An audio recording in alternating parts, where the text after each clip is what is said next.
ओम कृष्णाय वासुदेवाय हरे नमः। राधे राधे। विद्याम चैनल में आप सबका स्वागत है। आप रसपान कर रहे हैं वैशाख महात्म की कथाओं का।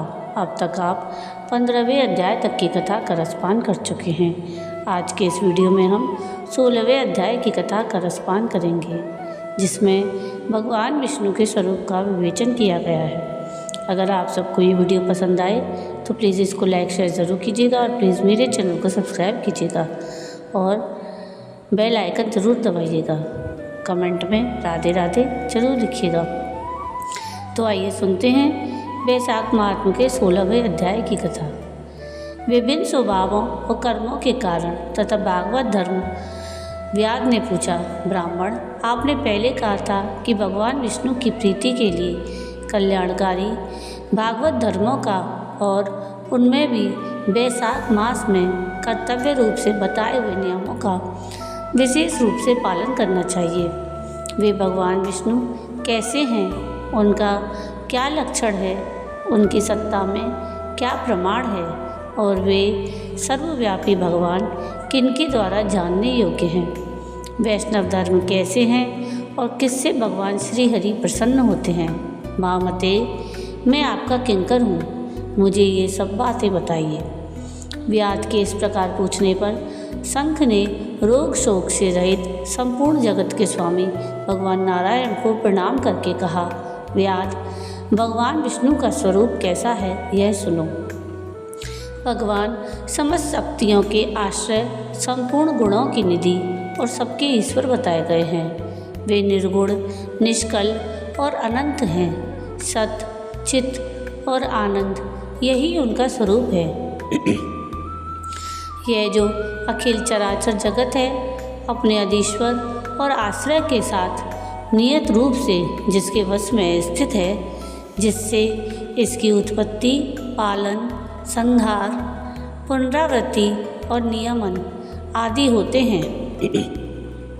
प्रकाश, बंधन, मोक्ष और जीविका, इन सब की प्रवृत्ति जहाँ से होती है, वे ही ब्रह्मा नाम से प्रसिद्ध भगवान विष्णु हैं। वे ही विद्वानों के सम्मान सर्वव्यापी परमेश्वर हैं। ज्ञानी पुरुषों ने उन्हीं को साक्षात पर ब्रह्म कहा है।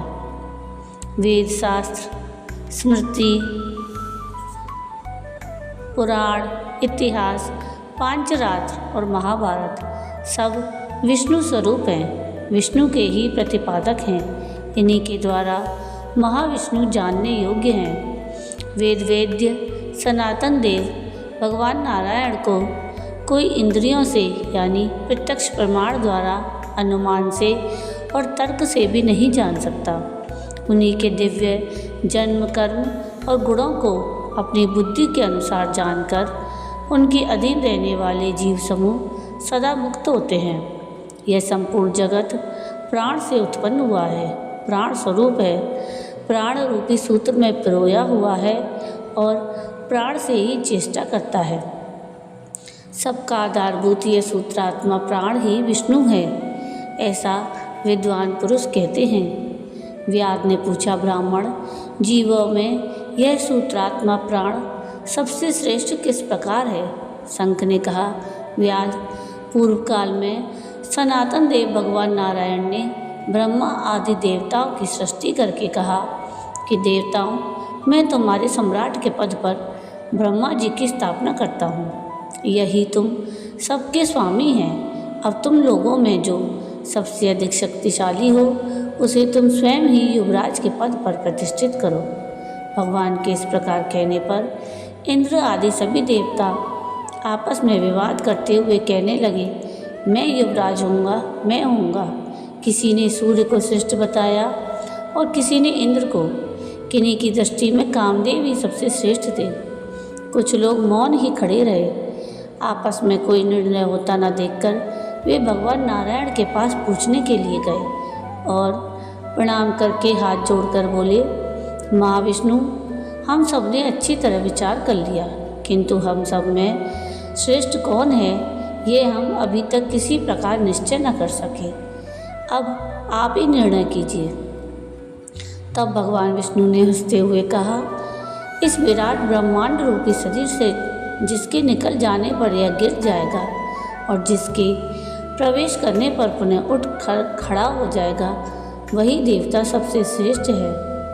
भगवान के ऐसा कहने पर सब देवताओं ने कहा, अच्छा ऐसा ही हो। तब सबसे पहले देवेश्वर जयंत विराट शरीर के पैर से बाहर निकला। उसके निकलने से उस शरीर को लोग पंगु कहने लगे, परंतु शरीर गिर न सका। यद्यपि वह चल नहीं पाता था तो भी सुनता, पीता, बोलता, सूंघता और देखता हुआ पूर्ववत स्थिर रहा। तत्पश्चात गुहा देश से दक्ष प्रजापति निकलकर अलग हो गए। तब लोगों ने उन्हें से नपुंसक कहा, किंतु उस समय भी वह शरीर गिर न सका। उसके बाद विराट शरीर के हाथ से सब देवताओं के राजा इंद्र बाहर निकले। उस समय भी शरीर पात नहीं हुआ।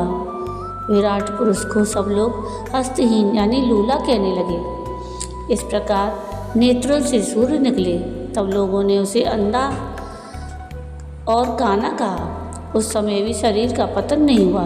तदंतर नासिका से अश्विनी कुमार निकले, किंतु शरीर नहीं गिर सका।